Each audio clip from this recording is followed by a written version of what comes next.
Jadi kalau mereka merasa dengan salinan DTU dilegalkan, diabsahkan tanah ulayatnya, penguasaannya cukup DTU. Memang di awal-awal banyak masyarakat yang belum memiliki pemahaman yang utuh kaitannya dengan apa dan bagaimana proses pemetaan ini. Jadi masih trauma mereka, makanya ini mau apa lagi? Tanah kami juga diambil.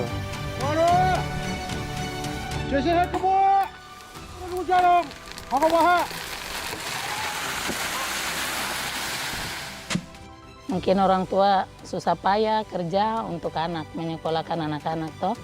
Jadi harapan untuk anak-anak ke depan berhasil.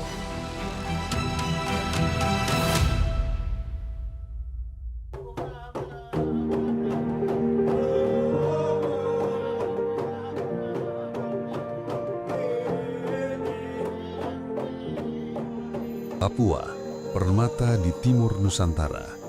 Tanahnya subur, lautannya menawan, budayanya kaya, menjadi daya tarik bagi siapa saja yang mencintai alam dan kehidupan.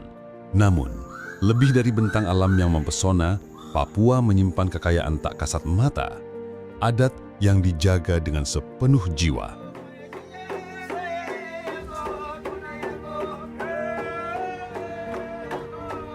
Bagi masyarakat adat Papua, tanah bukan sekedar pijakan. Ia adalah warisan leluhur, ruang hidup, dan identitas yang tak tergantikan.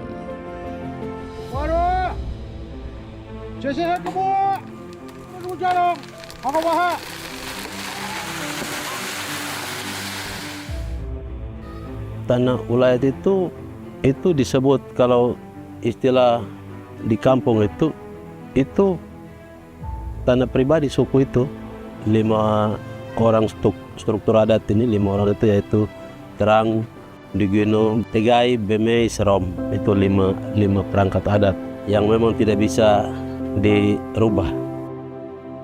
Di Kampung Kesatuan Adat Sawoi, tanah bukan milik perorangan, melainkan milik bersama masyarakat.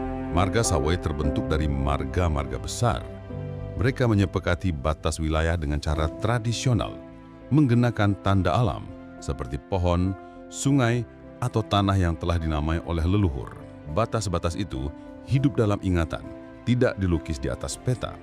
Seiring waktu, melalui ikatan perkawinan dan saling percaya, tumbuh pula hak pengelolaan yang lentur antar marga, tanpa menghilangkan nilai adat.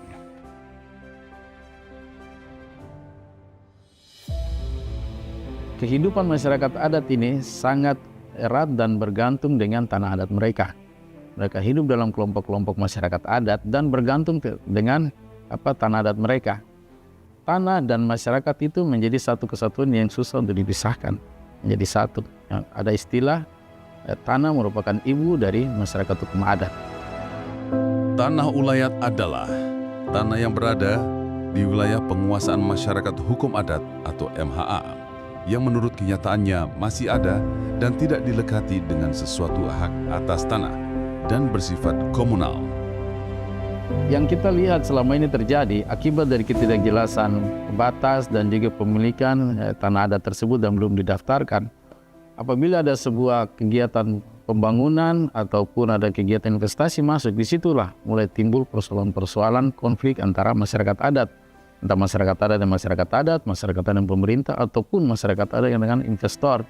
Nah, ini tentunya menimbulkan gejolak dan krisis di wilayah Papua. Sekarang kita lihat di wilayah pegunungan, bagaimana konflik yang terjadi di antara masyarakat adat terkait dengan pembangunan pusat pemerintahan. Akibat dari belum adanya pemetaan masyarakat adat, saling klaim antar suku di dalam satu wilayah yang ada pembangunan, ada investasi. Nah, seperti itu. Salah satu upaya untuk melindungi tanah ulayat adalah melalui mekanisme pendaftaran tanah ulayat yang diberikan negara melalui Kementerian ATR BPN. Jadi awal mula kami masuk di Sawoi itu memang prosesnya sudah cukup panjang ya dari pemerintah daerah. Pertama kali masuk itu memang melakukan sosialisasi bersama dengan pemerintah daerah, kemudian ada juga teman-teman mitra CSO yang lain. dan juga para pemangku adat. Proses sosialisasi itu dilakukan di beberapa kali sebagai bentuk tahapan dari proses pemetaan itu sendiri. Jadi mensosialisasi dulu, kemudian masuk Lokakarya 1, mengumpulkan sejumlah fasilitator kampung untuk menyampaikan maksud dan tujuan daripada proses pemetaan itu sendiri.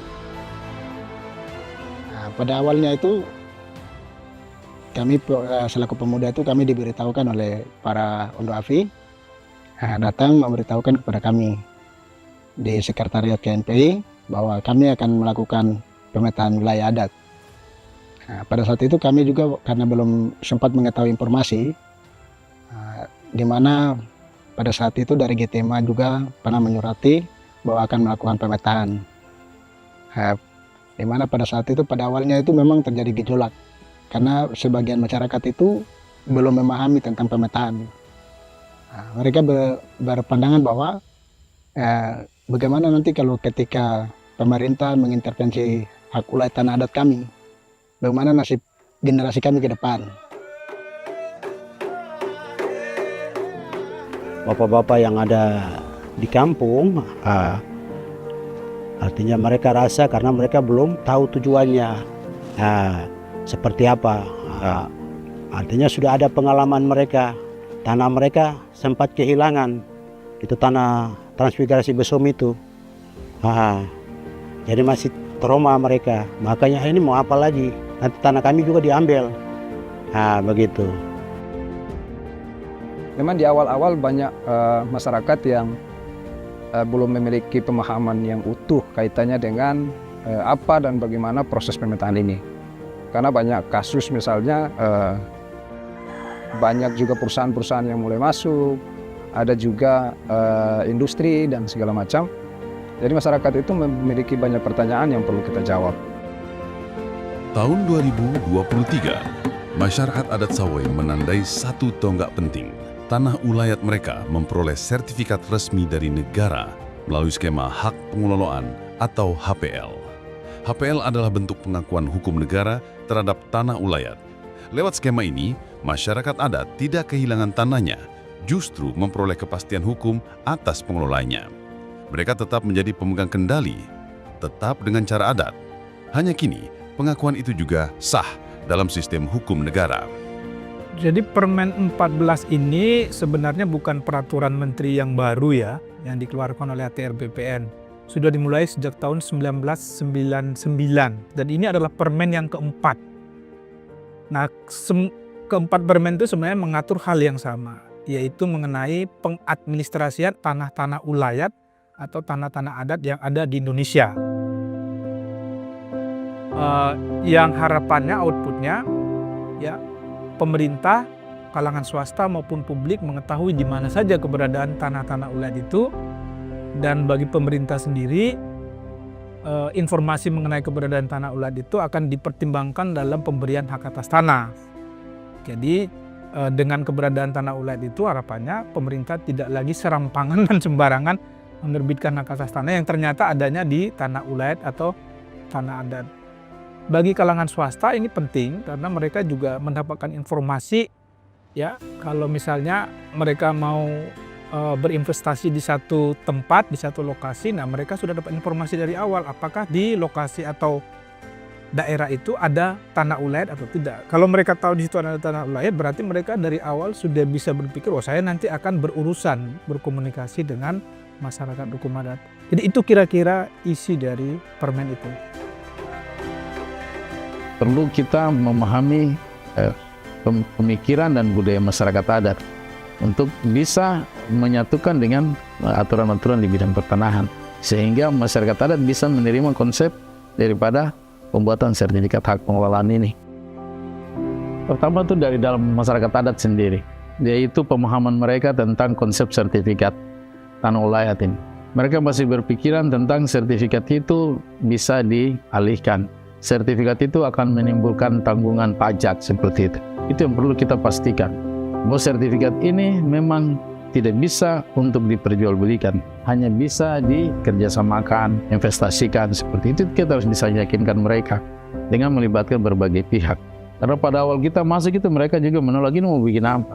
Bagaimana kalau suatu waktu sertifikat ini kemudian dijual oleh kita punya anak-anak atau siapapun yang kemudian berniat tidak bisa kita sampaikan. Karena itu struktur adat itu masuk di dalam proses sertifikat. Jadi semua harus mengetahui dalam proses ini dan dibatasi, tidak bisa untuk diperjualbelikan.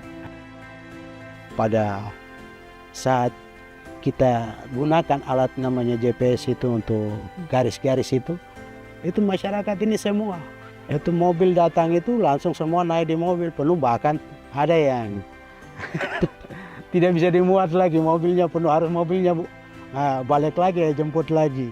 Nah, seperti itu. Itu dukungannya itu luar biasa. HPL atau hak pengelolaan membuka peluang, kerjasama ekonomi, perlindungan hukum, hingga penguatan kedudukan masyarakat adat dalam pembangunan. Namun, jalan ini juga memunculkan pertanyaan, apakah masyarakat adat siap menyusun rencana penggunaan lahan sesuai syarat HPL? Akankah adat dan birokrasi bisa berjalan berdampingan? Jadi memang ini ada perdebatan yang cukup panjang sebenarnya, yang merupakan bagian dari proses penyusunan Permen 14. Dari seluruh rangkaian pendaftaran tanah ulayat ya, dari mulai awal sampai akhir diperkenalkan dua opsi, yaitu opsi cukup sampai di daftar tanah ulayat, lengkapnya daftar tanah ulayat umum, ya berhenti sampai di situ. Yang dengan daftar tanah ulayat itu sudah ada informasi mengenai bidang tanah ulayatnya, termasuk informasi siapa masyarakat hukum adat pemiliknya. Di situ tidak keluar sertifikat sebagai tanda bukti hak, yang dikeluarkan adalah salinan DTU menurut Permen 14. Yang kedua adalah opsi sertifikat HPL, hak pengelolaan di atas tanah ulayat. Salah satu faktor yang menyebabkan kenapa pilihannya sertifikat HPL supaya pendaftaran tanah ulayat itu berakhir dengan sertifikat. Mengapa sertifikat? Supaya orang luar nanti yang berminat bermitra dengan masyarakat hukum adat yang lokasi kegiatannya itu di tanah ulayat, mereka punya kepastian. Kenapa HPL yang dipilih? Karena HPL itu hak pengelolaan dianggap satu jenis hak yang itu bisa mencakup kewenangan adat.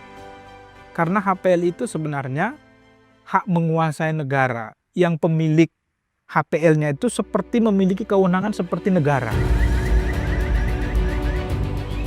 Negara memberikan ruang dan juga memberikan proteksi dan juga turut serta dalam program-program perlindungan dan proteksi kehidupan masyarakat adat seperti apa yang tertulis di dalam Undang-Undang Otonomi Khusus, perlindungan, pemberdayaan, proteksi terhadap masyarakat adat. Dengan pemetaan dan pensertifikatan tanah ulayat ini bisa jelas batas-batas masyarakat adat, bisa jelas ruang-ruang mereka, bisa jelas itu di mana tempat-tempat yang mereka bisa usaha untuk hidup, sehingga memperkecil atau mengurangi dampak konflik ataupun dampak-dampak sosial yang timbul di kemudian hari akibat dari ketidakjelasan batas-batas tanah adat. Jadi kalau mereka merasa dengan salinan DTU mereka merasa dilegalkan, diabsahkan tanah ulayatnya, penguasaannya, cukup DTU. Tapi kalau mereka merasa salinan DTU kan bukan tanda bukti hak yang kuat, bukan bukti kepemilikan yang kuat. Terus nanti kalau saya mau bekerja sama dengan pihak ketiga, terus pihak ketiganya menanyakan tanda bukti haknya, kalau saya tunjukkan salinan DTU dengan satu sertifikat, ini bagi masyarakat yang dari awal sudah memikirkan bahwa itu nanti dikerjasamakan ya dengan pihak ketiga. Nah itu mungkin bisa jadi pertimbangan dia kemungkinan akan memilih sertifikat HPL. Argumentasi lainnya karena untuk HPL itu tidak dikenal jangka waktu. Ya tidak seperti hak guna usaha, hak guna bangunan yang berjangka waktu. Jadi sisi positif yang dilihat oleh ATR BPN kalau nanti masyarakat hukum adat mendapatkan HPL dengan sertifikatnya, maka masyarakat hukum adat tidak perlu khawatir. Nanti ini setelah 20-30 tahun dilanjutkan atau tidak oleh pemerintah ini. Nah, itu argumentasi lain. Ya memang harapan masyarakat itu kan sangat tinggi, ya, ekspektasi mereka bahwa setelah ada sertifikat tentunya akan ada investasi, akan ada perubahan. Nah ini kan tentunya menjadi tanggung jawab dari banyak pihak. Kami di Kementerian Agraria kan bisa mendorong lewat program-program lintas sektor. Nah, situasi seperti ini yang kami harapkan itu perlu kolaborasi antara kementerian dan departemen. Kalau sebuah wilayah yang sudah diberikan penetapan wilayah dan didaftarkan sebagai tanah ulayat, sebaiknya itu didorong untuk bisa berkembang.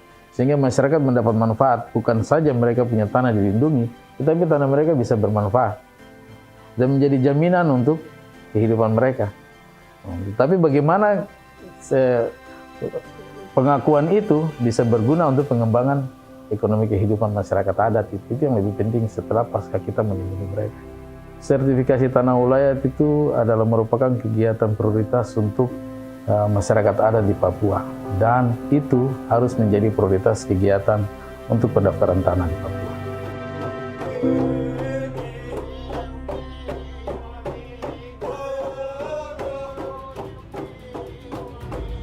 Yang pasti, sertifikasi tanah ulayat melalui HPL adalah awal, bukan akhir. Awal untuk menguji komitmen bersama antara negara dan masyarakat adat agar hukum positif tak menghapus hukum adat, tapi memperkuatnya. Semoga pengakuan ini tidak sekedar formalitas administratif, tapi benar-benar menjadi jembatan menuju masa depan yang adil, di mana tanah adat tetap lestari dan masyarakat adat berdiri tegak di atas tanah yang mereka cintai. Kami di BPN sebagai eksekutor proses penerbitan sertifikat tanah ulayatnya. Tetapi dalam proses pendataan, penelitian, sampai penetapan masyarakat adat, itu menjadi bagian dari porsi departemen yang lain.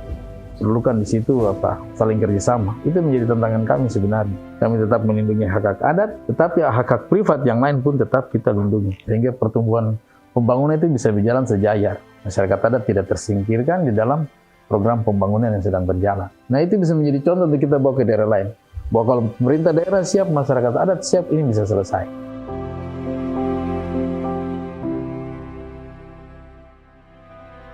Ya, harapan saya ke depan pemerintah bisa bantu kami untuk mengembangkan penanaman sagu, bibit sagu.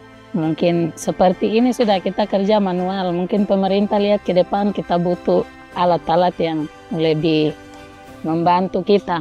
Mungkin orang tua susah payah kerja untuk anak, menyekolahkan anak-anak toh. Jadi harapan untuk anak-anak ke depan berhasil. Walaupun dengan hasil ekonomi yang sederhana cukup.